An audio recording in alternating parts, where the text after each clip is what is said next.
God is. Or to say it with our text, God is who He is. Or to say it philosophically, God absolutely is. Period. And everything changes.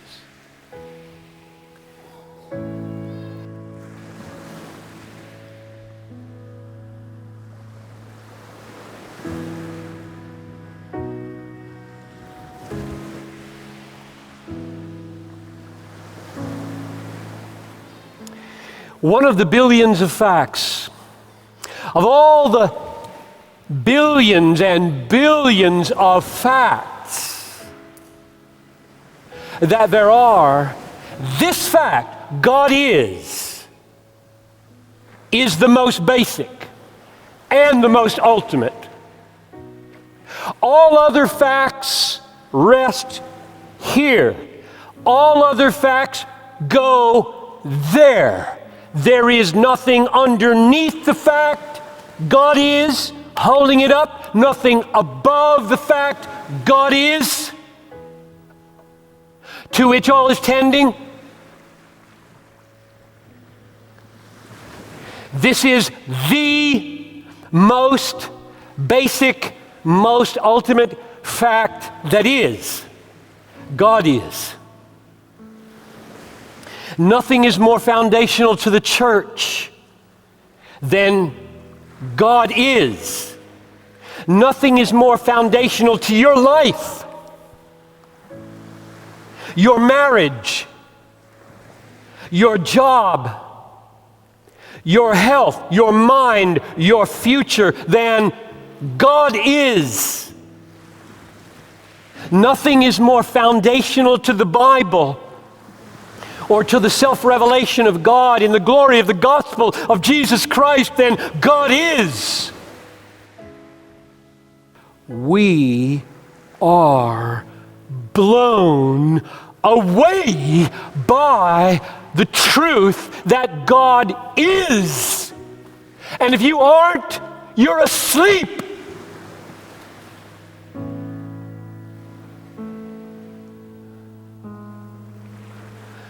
It is a staggering thought and reality. God absolutely is. This is explosively uncontainable. This is wildly untamable. This is electrically future creating. And so what I want to do now is to tell you 10 things that it means. A people who are stunned by the reality that God is who He is will be a people to whom God loves to come. Our triune God loves to stoop down and show up in gracious power where people are blown away by His being.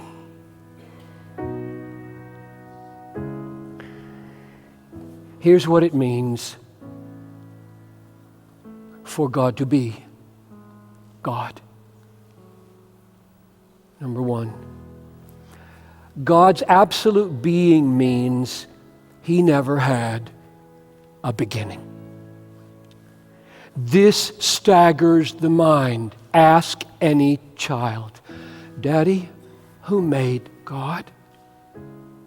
Every child asks that question. It is an understandable question.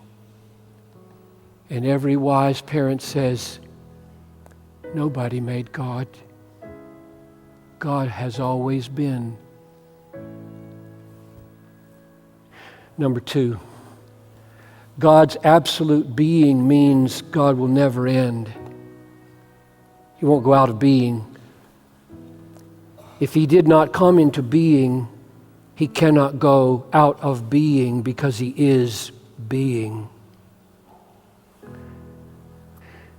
Number 3, God's absolute being means God is absolute reality. There is no reality before God. There is no reality outside of God unless God wills it and makes it. He is not one of many realities before He creates.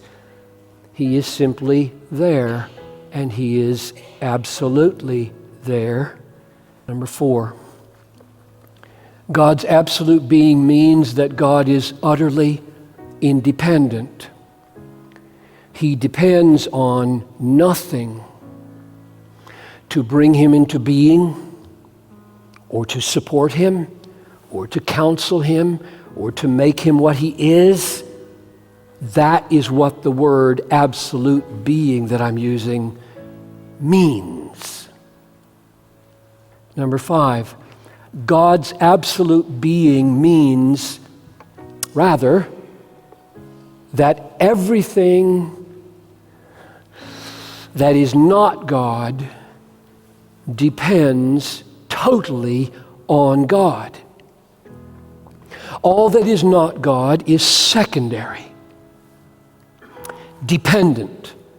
The entire universe, let it be said clearly and matter-of-factly, the entire universe is secondary. And God alone is primary. 6, God's absolute being means all the universe is, by comparison to God, as nothing. Contingent, dependent reality is to absolute independent reality as a shadow to a substance. Number 7, God's absolute being means that God is constant. He is the same yesterday, today, and forever. He cannot be improved. He is not becoming anything. He is who He is. There is no development in God. There is no progress in God. Absolute perfection cannot be improved. Number 8, God's absolute being means that He is the absolute standard of truth and goodness and beauty. There's no law book to which He looks in determining what is right and just.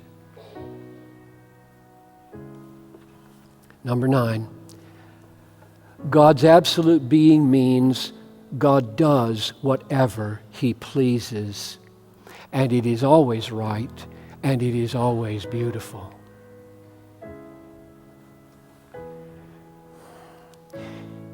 There are no constraints on Him from outside that could hinder Him from doing what He pleases. Number 10. God's absolute being means that He is the most important and the most valuable reality and the most important and the most valuable person that is. He is worthy of your highest interest, your greatest attention, your deepest admiration, and your sweetest enjoyments.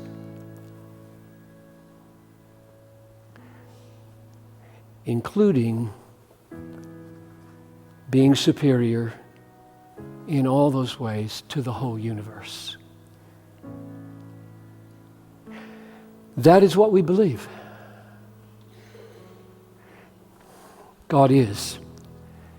It is a wildly untamable, explosively uncontainable, and electrically future-creating reality.